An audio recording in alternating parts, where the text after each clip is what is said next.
అశ్వ సంవత్సరంలో కైలాస యాత్ర Sri Gayatri tours and travels 8977349696. Telangana ప్రభుత్వంపై ఎంపీ ధర్మపురి అరవింద్ సెటైర్లు వేశారు.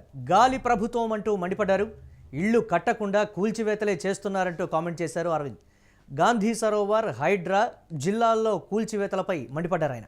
సీఎం రేవంత్ వసూళ్లకు బ్యాకప్ టీం ఉంది అంటూ కామెంట్ చేశారు. ప్రతి చోట బెదిరించి డబ్బులు వసూళ్లు చేస్తున్నారంటూ మండిపడ్డారు ఆయన. అడ్మినిస్ట్రేషన్పై రేవంత్కు అవగాహన లేదంటూ కామెంట్ చేశారు. గవర్నమెంట్ ఇల్లు కట్టింది లేదు, బిగ్ లేదు, మూసి ప్రక్షాళన చేస్తారంటాడు.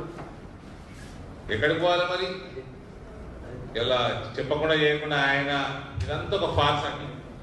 అది ఏంటది ప్రోగ్రామ్ సులభ హైడ్రా కాడికెళ్ళి ఈ గాంధీ సరోవర్ ఇవాళ జరుగుతున్న వివిధ జిల్లాలలో మొత్తం ఫాల్స్ అందరినీ భయపెట్టినకి వసూలు చేస్తారు. రేవంత్కి నేను చెప్తున్నా, ఛానళ్లను తెలుసు నాకు, ఒక బ్యాక్ ఆఫీసు, 4 అడ్వకేట్, ల్యాండ్ల మీద దృష్టి, ప్రైవేట్ ల్యాండ్ల మీద, పెద్ద బిల్డర్ల మీద దృష్టి, ఆ లిటిగేషన్లు క్రియేట్ చేయడము, కోర్టుకు పోయి బెదిరియటము, వాళ్ళు ఏదో రోజు సెటిల్మెంట్ చేసుకోవడం. ఇది తప్ప రేవంత్కి అడ్మినిస్ట్రేషన్ మీద నయా పైసా అవగాహన లేదు. ఇది రైట్. ఎంపీ ధర్మపురి అరవింద్ కామెంట్స్కి సంబంధించి మరిన్ని అప్డేట్స్ మా కరెస్పాండెంట్ కిరణ్ అందిస్తారు. కిరణ్, విమర్శించారనే దానికన్నా ధర్మపురి అరవింద్ విరుచుకుపడ్డారనేది కూడా క్లియర్ కట్గా తెలుస్తోంది. అంటే వసూళ్లకు సంబంధించి ఒక బ్యాకప్ టీం ఉంది అనేటువంటి కొన్ని కీలకమైనటువంటి కామెంట్స్ చేయడంతో పాటు ఆయన చేసినటువంటి విమర్శలు సరిగ్గానే ఉన్నాయని ఒకంత చెప్తున్నటువంటి పరిస్థితి సోషల్ మీడియాలో. నిజంగానే ఆ పరిస్థితులు ఉన్నాయా? అంటే ఇప్పుడు జరిగినటువంటి కోణానికి సంబంధించి అలానే చూడాలా అనేటువంటి కొన్ని విమర్శలు కూడా ఎలా చూడాలంటారు ధర్మపురి అరవింద్ కామెంట్స్ ప్రస్తుత పరిణామాలకు సంబంధించి? మురళి, తెలంగాణ ప్రభుత్వంపై ఎంపీ ధర్మపురి అరవింద్, నిజామాబాద్ ఎంపీ ధర్మపురి అరవింద్ సంచలన వ్యాఖ్యలు చేశారు. ఏదైతే మున్సిపల్ ఎన్నికల ఫలితాల తర్వాత ఏకంగా సీఎం రేవంత్ రెడ్డి పైన గురిపెట్టాడు. రేవంత్ రెడ్డికి అడ్మినిస్ట్రేషన్ రాదు, రేవంత్ రెడ్డి కేవలం కబ్జా కోరు, రేవంత్ రెడ్డి ఒక టీమును పెట్టుకొని కబ్జాలు చేస్తున్నారు, బిల్డర్లను బెదిరిస్తున్నారు, బ్యాకప్ టీం పెట్టుకున్నారు, 4 లాయర్ను పెట్టుకున్నారు. ఏకంగా ప్రభుత్వమే దగ్గరండి కబ్జాలకు ప్రోత్సహిస్తుంది. సీఎం రేవంత్ రెడ్డితో పాటు సీఎం రేవంత్ రెడ్డి తమ్ముళ్ళు రియల్ ఎస్టేట్ వ్యాపారం చేయడమే కాకుండా వ్యాపారులను నేరుగా బెదిరిస్తున్నారు, కమిషన్లు తీసుకుంటున్నారు, కోట్లు కొల్లగొడుతున్నారంటూ నేరుగా ధర్మపురి అరవింద్ సీఎం రేవంత్ రెడ్డి పైన విరుచుకుపడుతున్నారు. ఏదైతే నిజామాబాద్ ఎన్నికల తర్వాత, నిజామాబాద్ లో కార్పొరేషన్ ఎన్నికల తర్వాత ఏదైతే బీజేపీకి అధికార పీఠం రాకోకుండా కాంగ్రెస్ పార్టీ అడ్డుకున్నది. కాంగ్రెస్ పార్టీతో పాటు బీఆర్ఎస్, ఎంఐఎం కలిసి ఏదైతే అక్కడ మేయర్ కాకోకుండా అడ్డుకున్నారంటూ తీవ్రంగా విమర్శించిన అరవింద్ ఏదైతే నేరుగా సీఎం రేవంత్ రెడ్డి పైన గురిపెట్టాడు. ఇల్లే కట్టకోకుండా ఇల్లులు కూస్తున్నారు. ఏదైతే ఇక్కడ గాంధీ సరోవర్ కావచ్చు, హైడ్రా కావచ్చు, ఎక్కడైతే రాష్ట్రంలో కొత్త ఇల్లులు ఇవ్వకోకుండా ఉన్న ఇల్లు పడగొడుతున్నారు, హైడ్రాను బూచిగా చూపిస్తున్నారు. మరోపక్క రాష్ట్ర వ్యాప్తంగా ఎక్కడే కానీ కొత్త ఇల్లు ఇచ్చిన పరిస్థితి లేదు, కొత్త బిల్డింగ్ ఇచ్చిన అవకాశం లేదు. మరోపక్క ఖమ్మం జిల్లాలో చూస్తే మొత్తం కొన్ని వందల ఇల్లు కూలగొట్టారు. ఈ కూలగొట్టడానికి వెనక సీఎం రేవంత్ రెడ్డి సర్కార్ ఉంది. రియల్ ఎస్టేట్ వ్యాపారం చేయడానికి కోసం ఎక్కడైతే ఖమ్మం జిల్లాలో ఉన్న మంత్రులందరూ చీకటి ఒప్పందాలు చేస్తున్నారు, చీకటి వ్యాపారాలు చేస్తున్నారు, మీరు చేసేదే కబ్జాలంటూ నేరుగా సీఎం రేవంత్ రెడ్డి ప్రభుత్వం పైన, మంత్రుల పైన అరవింద్ విరుచుకుపడుతున్నారని స్పష్టంగా చెప్పొచ్చు. ఏదైతే నిజామాబాద్ మేయర్ ఎన్నికల తర్వాత ఏదైతే పార్టీల మధ్య ఆంతరంగిక పొత్తుతో నిజామాబాద్ ఎన్నికల్లో అనధికారిక పొత్తు పెట్టుకొని బీజేపీకి పీఠం రాకుండా చేశారనే ఆరోపణలు ఇప్పటికే ఉన్నాయి. ఆ నేపథ్యంలో ఏదైతే అరవింద్ మున్సిపల్ ఎన్నికల తర్వాత నేరుగా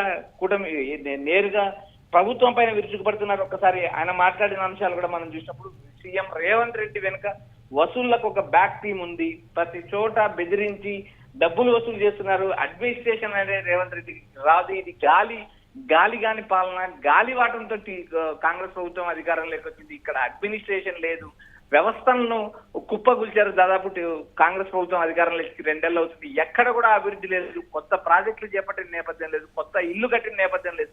కేవలం ప్రజలను పట్టి పీడించుకొని తినడంలోనే కాంగ్రెస్ పార్టీ నాయకులు ముందున్నారంటూ ఏదైతే అరవింద్ చేసిన వ్యాఖ్యలు అటు సోషల్ మీడియాలోను, ఇటు పార్టీల్లోనూ కలకలం రేపుతాను. ఏదైతే గత కొంతకాలంగా సైలెంట్ గా ఉన్న అరవింద్ ఏదైతే మున్సిపల్ ఎన్నికల తర్వాత నేరుగా ప్రభుత్వం పైన విరుచుకుపడుతున్నాడు. ఇల్లే కట్టకోకుండా ఇల్లులు కూల్చుతున్నారు, హైడ్రా పేరు చెప్తున్నారు. ఏదైతే గాంధీ సరోవర్ చుట్టూన్న మూసి పరివాహక ప్రాంతాల్లో గాంధీ సరోవర్ చుట్టూ ఏదైతే గాంధీ విగ్రహం పేరు చెప్పి ఏకంగా ఇల్లు కూలగొట్టడానికి సర్వే చేస్తున్నారు. వందలాది ఇల్లు కూల్చడం ఎంతవరకు కరెక్ట్? ఒక ఇల్లు కూలిస్తే కొత్త ఇల్లు కట్టలేని పరిస్థితులు, ఉన్న ఇల్లు కూల్చడం ఎంతవరకు కరెక్ట్ అంటూ అయితే బీజేపీ తరఫున అరవింద్ విరుచుకుపడుతున్నారని స్పష్టంగా చెప్పచ్చు. ఎస్ అంటే సంఘీభావం ప్రకటించడం తప్ప అక్కడికి వెళ్ళి బాధితుల్ని పరామర్శించేటువంటి పరిస్థితి చేయలేదు. భారతీయ జనతా పార్టీ అనేటువంటి విమర్శలు ఉన్నాయి కదా, అంటే ప్రభుత్వాన్ని విమర్శించడానికే సరిపోతుంది తప్ప పరామర్శలకు ఎక్కడ కూడా భారతీయ జనతా పార్టీ నేతలు వెళ్ళడం లేదనేటువంటి ఆ విమర్శలు, దీన్ని ఎలా చూడాలంటారు ఈ కోణాన్ని? ధర్మపురి అరుణ్ చేసినటువంటి కామెంట్స్కి అగెనిస్ట్ గా వస్తున్నటువంటి క్షేత్ర స్థాయిలో ఇప్పటికే బీజేపీకి సంబంధించిన నాయకులు ఏదైతే గాంధీ సరోవర్ చుట్టూ కానీ ఏదైతే మూసి పరివాహక ప్రాంతాల్లో పర్యటిస్తున్నారు. గతంలో ఏదైతే మల్కాజిగిరి ఎంపీగా ఉన్న ఈటెల రాజేందర్ కూడా పర్యటించిన నేపథ్యం ఉంది. ఆయన వరుసగా స్టేట్మెంట్ ఇస్తున్నారు. ఆ నియోజకవర్గ ప్రాంతాల్లో తిరుగుతున్నారు. ఎక్కడైతే ప్రజల ఇల్లు కూలుస్తామంటున్నారు ఆ ప్రాంతాల్లో బీజేపీ నేతలు కూడా పర్యటిస్తున్నారు. ఏకంగా బీజేపీ రాష్ట్ర అధ్యక్షుడు రామచంద్రరావు కూడా త్వరలో ఒక పర్యటన ప్రోగ్రామ్ షెడ్యూల్ గా త్వరలో రిలీజ్ అవుతుంది. ఇక్కడ బీజేపీ నేతలు క్షేత్రస్థాయిలో పర్యటించలేదనేది అవాస్తవం అంటూ బీజేపీ శ్రేణులు వ్యాఖ్యానిస్తున్నాయి. మరోపక్క కాంగ్రెస్ పార్టీకు అధికారంలోకి వచ్చి 2 సంవత్సరాలు దాటింది. 2 సంవత్సరాల పాలనలో ఎక్కడ కూడా ప్రజలకు న్యాయం జరగలేదు, అభివృద్ధి జరగలేదు, సంక్షేమ కార్యక్రమాలు జరగలేదు. అయితే సంక్షేమ కార్యక్రమాలు భారీగా హామీ ఇచ్చారు. ఇప్పటి వరకు ఒక మహిళకు కొత్త పెన్షన్ ఇవ్వలేదు. ఏదైతే మహిళలకు 4,116 ఇస్తామని ఇచ్చిన హామీని గాలికి వదిలేశారు. మరోపక్క మహిళలకు 2,500 ఇస్తామన్న పథకాన్ని గాలికి వదిలేసి ఇలా చెప్పుకుంటూ పోతే ఏదైతే రైతు బంధుకు సంబంధించి, రైతు భరోసాకు సంబంధించి ఇప్పటికీ మున్సిపల్ ఎన్నికలైపోయి, పంచాయతీ ఎన్నికలైపోయి, మున్సిపల్ ఎన్నికలైపోయి ఇప్పటికి కూడా రైతుల ఖాతాలు రైతు బంధు వేయలేదు. ఇలా చెప్పుకుంటూ పోతే రాష్ట్ర వ్యాప్తంగా కాంగ్రెస్ పార్టీ 400 మోసాలు చేసింది. మోసమైన హామీలు ఇచ్చి అధికారంలోకి వచ్చిందని బీజేపీ నేతలు విరుచుకుపడుతున్నారు. మరోపక్క అరవింద్ లాంటి నేతలు ఏకంగా సీఎం రేవంత్ రెడ్డిని టార్గెట్ చేసుకుని విమర్శలు కురిపిస్తున్నారు. సీఎం రేవంత్ రెడ్డి కేవలం కబ్జాలు, రియల్ ఎస్టేట్ వ్యాపారం, ఏకంగా బిల్డర్లను బెదిరించడం, బ్యాకప్ టీం పెట్టుకున్నారు. వీరు వసూళ్లు చేయడమే వీరి పని చేస్తున్న ఈ వ్యాఖ్యలు ఏదైతే తెలంగాణ రాజకీయాల్లో ఒక కలకలం సృష్టించాయని చెప్పొచ్చు. Right, thanks for updates Kiran. ఇక ఎంపీ ధర్మపురి అరవింద్ చేసినటువంటి కామెంట్స్, ముఖ్యమంత్రి రేవంత్ రెడ్డి విషయంలో ఆయన చేసినటువంటి కామెంట్స్ అయితే సంచలనంగా మారినటువంటి పరిస్థితి. తెలంగాణ ప్రభుత్వంపై ఎంపీ ధర్మపురి అరవింద్ సెటైర్లు వేశారు. గాలి ప్రభుత్వం అంటూ కూడా ఆయన మండిపడ్డారు. ఇళ్ళు కట్టకుండా కూల్చివేతలే చేస్తున్నారంటూ కూడా మండిపడ్డారు ఆయన. గాంధీ సరోవర్, హైడ్రా అలాగే జిల్లాల్లో కూల్చివేతలపై విమర్శలు చేశారు ధర్మపురి అరవింద్.